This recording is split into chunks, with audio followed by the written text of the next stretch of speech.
안녕하세요. 꼬리와 발바닥입니다. 오늘은 제가 지난주에 단독으로 보도했던 국립대 수의대의 동물 실험 윤리 문제에 대해서 다뤄보려고 합니다.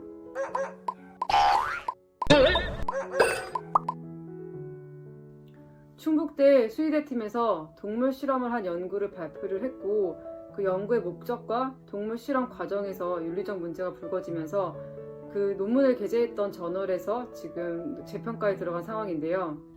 실험 내용은 빅을 암수 2마리에 각각 한쪽 눈을 적출을 하고 3D 프린팅 기술을 이용한 의안과 콘택트 렌즈 형태의 그 인공 눈을 넣는 방식의 내용이었습니다. 6개월간 관찰을 했고 이후 개 2마리는 모두 안락사됐는데요. 이번에 그 동물실험윤리위원회에서 활동을 하시고 또 동물복지를 위해서 애쓰시는 그 동물복지문제연구소 어에어의 이영주 대표님을 모시고서 좀 얘기를 나눠보려고 합니다. 일단 그 첫 번째 질문은요. 그 이번 연구의 동물 실험 과정이 알려지면서 많은 독자분들이 이렇게 비판을 하고 계시는데요. 그 이번 연구에서는 어떤 점이 가장 문제라고 보시는지요?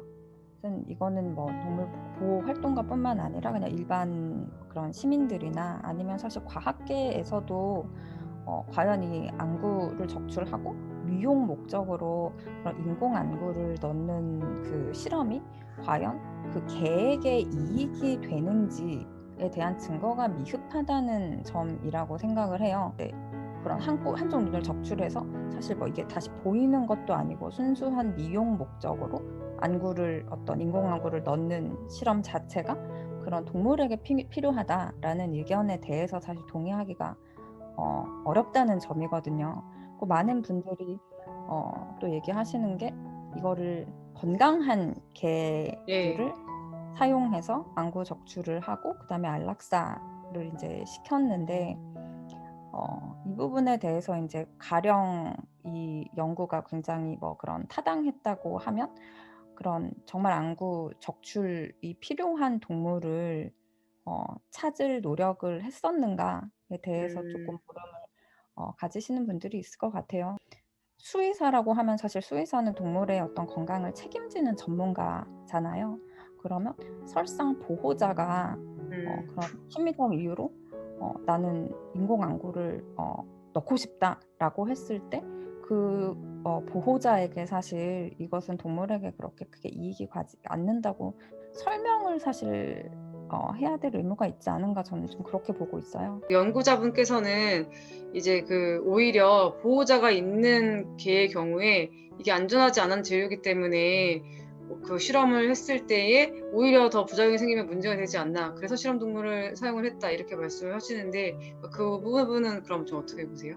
가이드라인이 있거든요. 그러니까 IACC 가이드라인이 있는데 거기도 뭐 과학적 윤리적으로 수행될 수 있는지 평가하고 타당한 경우에만 승인해야 한다라고 써 있어요. 동물보호법에도 동물 인류복지 증진과 동물의 생명 존엄성을 고려해서 시행해야 된다 이러고 써 있는데 사실 기본 원칙이 이 사회가 갖게 되는 어떤 공익적 그런 이익과 그 다음에 동물이 이 실험으로 인해서 겪게 될 그런 어떤 예측되는 고통을 비교를 했을 때 이게 어떤 정말 동물을 희생시킬 타당한 이유가 있을 때 실험을 승인을 해야 되는 것이거든요. 이것은 윤리위원회뿐 아니라 정부가 심의하는 나라에서도 이건 기본적인 어떤 그런 비교 분석을 하는 것은 기본적인 원칙인데 사실 윤리위원회에서 이 실험을 타당한가에 대해서는 그렇게 크게 심의가 되거나 논의가 충분히 되고 있지 않은 사항이라고 보여요. 저도 이제 윤리위원을 하고 있지만. 그리고 사실 윤리위원회라는 제도 자체가 이런 어떤 실험을 하는 연구자들 같은 경우에는 사실 그것만 하다 보면 어떤 일반인의 어떤 인식이나 아니면 그런 사회적인 어떤 규범이나 어떤 상식적인 선에서 이 실험이 과도하지 않은가 이제 이렇게 사실 생각을 하는 게 어려워지거든요. 그렇기 때문에 법에서 그런 민간 단체의 추천을 받은 가능하면 그런 과학 분야에 그 위원이 들어가야 하는 것이고 이것을 논의를 통해서 이거에 일반 사람이 봤을 때는 이게 너무 과도하다 이렇게 지적을 하면 다 그 위원회에서 또 토의를 하고 이제 그러면서 한 번 더 생각을 하게 되고 그런 기능을 하라고 만든 게 윤리위원회인데 지금 대부분의 윤리위원회가 물론 굉장히 뭐 다 그런 것은 아니고 잘하는 데도 있습니다. 정부가 네. 시민단체보다 오히려 더 잘하게 하는 데도 있지만 사실 대부분의 윤리위원회가 이런 토의 과정이 잘 없어요. 그리고 다들 뭐 위원도 다 그것만 하는 게 아니고 실험은 네. 많고 그러니까 보통 네. 온라인 심의 그냥 서류만 보고 이제 심의를 하거든요. 이런 건 사실 윤리위원회 제도가 갖고 있는 어떤 본질적인 한계예요. 그래서 이제 그런 걸 개선하기 위한 어떤 제도, 어떤 보완책 같은 것이 좀 강구가 되어야 할 것 같아요.